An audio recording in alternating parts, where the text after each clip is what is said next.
Alright, what's up people? My brother's always asking me how I cook my ribs, and I'm also going to do two cool things in this video. We're going to do some ribs and how to make some hot sauce that he went nuts for last year. And it's probably not going to be the same, but it's just trying to get as close as possible. But anyway, this is how I cook my ribs and how I make my hot sauce. First, we're just going to start out with the ribs. These are pork spare ribs. I got the grill nice and hot.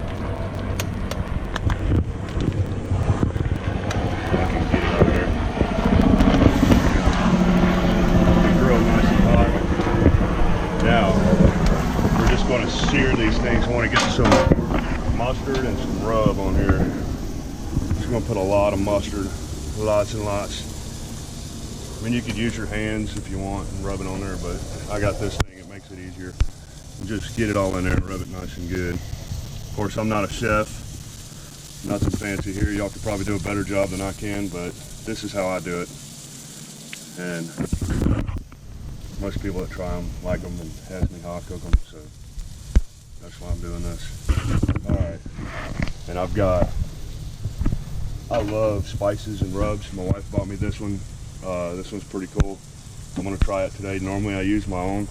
I make my own rub. It's like salt, pepper, garlic powder, some chili powder, cumin, and what else do I put in there? Maybe a pinch, like a little tiny bit of cinnamon, and it'll come to me in a second. Cayenne pepper. That's always good. You got to be careful with that stuff though, because it can make it really hot. But today I'm going to try this just because it's new. I haven't done any with this yet, but I love my spices. I like to use a lot of it. And on ribs, a lot of this is going to get cooked off anyway, so don't be afraid to cook the crap out of this thing and rub it in, get it in there. And then we're going to flip it over and do the same thing to the other side, and then we just want to get this thing golden brown like this, and then we'll come back and we'll put the smoked chips in there. I got some applewood chips. It's my favorite ones to use on ribs. Of course, you can use any that you want. Here we go. Now it's time to get some smoking chips on there. And with this particular grill, I've got this thing right here to put on there to actually help it act more like a smoker. I've been soaking these chips since this morning. That's going to give us all that smoke that we want.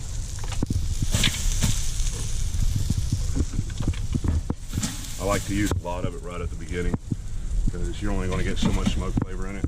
You don't have to have it smoking the whole time. That's pretty much good enough.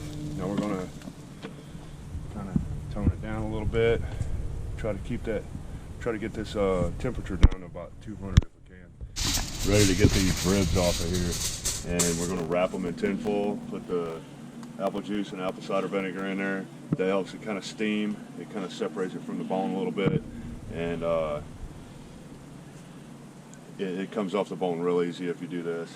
It's like my favorite way to cook ribs. These are spare ribs, so they're usually a little tougher, and they take a little longer to cook than baby back ribs.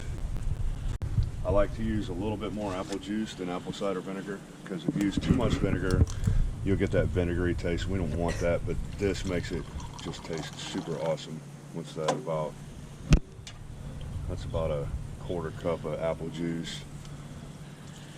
And then we're going to go maybe a little less than that with the apple cider vinegar. Just a little less. And that's going to help it. It kind of steams the ribs in a way. But I want at least an hour of this. All right. So it's been about an hour and a half in the tin foil. I took them out. They're starting to come out. Bones are starting to get loose. That's what we're looking for. They're going to be super tender, super awesome. All right, so the ribs are done. I'm ready to take them off the grill. All right, we got these bad boys inside. We're going to let them rest and then cut them. We're going to let them sit for about 15 minutes and then we'll cut them. All right, now it's time to do the hot sauce. I got my pepper garden, so I'm going to pick just the ones that are red. These are cayennes. Turning nice and red, so we're gonna get those. And we've got some Tabascos over here. They're not quite ripe yet, but man, I can't wait until those are ready up. They make the best hot sauce, in my opinion. That is some of the best hot sauce I made. But I'm using what I got. I'm gonna get all these red ones. I even have a couple of jalapenos that have turned red. All right, now I'm on this pan because I want them to get that smoky flavor. So I figured I could kill two birds with one stone. While I'm smoking the ribs, I can put these up on let them roast a little bit to get that smoky flavor, because then your hot sauce has a really cool flavor. I also have some garlic in there. I like garlic. Just getting them like that because later on the blender is going to do all the hard work. Just cut these tops off, throw them in there, and then here's everything I've been collecting for the last couple of months. They're mostly jalapenos that I let turn red.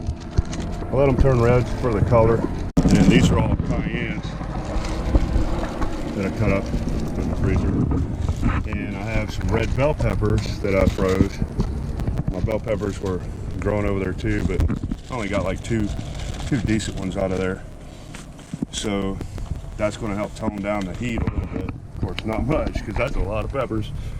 But, oh yeah, starting to smoke. We'll just let those kind of just roast for a little while. I don't really know how long. I'm just going to keep checking them. And then when I feel like they're ready to put in the blender, I'll put them in a blender, add some salt, some vinegar, make some hot sauce. All right, so these have been on there for not quite an hour. Not quite an hour, but I think they're about ready. They look roasted enough. I think they got enough of that smoky flavor. Now, I've got some gourmet white wine vinegar, 16 ounces of that, and about 5 ounces of some apple cider vinegar. And I think this is going to be too small, so we're going to use this big boy. Oh, easy, that's sharp. Almost cut myself. Sorry about the mess, you guys. But what we want to do, this is going to be hot, but dump this in the blender. Doesn't matter what kind of blender. And then I've got that simmering now. That's all you want to do. Just get it to a little simmer. You don't want to boil it for crazy. And then we're just going to fill it up just enough to where it covers the peppers. Like about that. I think that's good. Maybe a little bit more. Won't hurt. There's not a perfect science for this, I don't think. Some people might have it down to a better science than I do. And this is about a half a tablespoon of salt. Put some salt in there. I could probably use a little more. Yeah, let's put a little more in there. Why not? Make it a whole tablespoon. There we go. We'll do that. And then put the lid on. Of course, y'all know how to blend stuff. And we're just going to blend it. I had to break it down to 2 of these cups. I'm just going to blend this one, blend that one, then mix them all together, and we'll go from there. All right, now that I'm done making messes and cleaning them up and all that good crap, it's a success. The hot sauce turned out pretty darn good. We got to let that cool, then we can put it in jars. I like these things, they're pretty cool. This works. I also have these I bought at a store. They were pretty cheap. I bought a bunch of them. These are pretty cool. They got a little tiny hole. Of course, if you don't strain it, that hole is going to be a pain in the butt. Or another idea is I can reuse the bottle that the vinegar came in after it's cooled, because this is plastic. I don't want to put that hot stuff in here because it'll melt. We're not making any more messes like that, but I can take this top off right here and put the hot sauce in it. All right, so that's how you make homemade hot sauce, or at least one of the ways that I make homemade hot sauce. That's probably my favorite one so far. So that was for you, for my brother. You know how you are. You wanted to, yeah, you really liked this stuff last time, so now you know how I make it. Made this video just for you, bro. All right, later.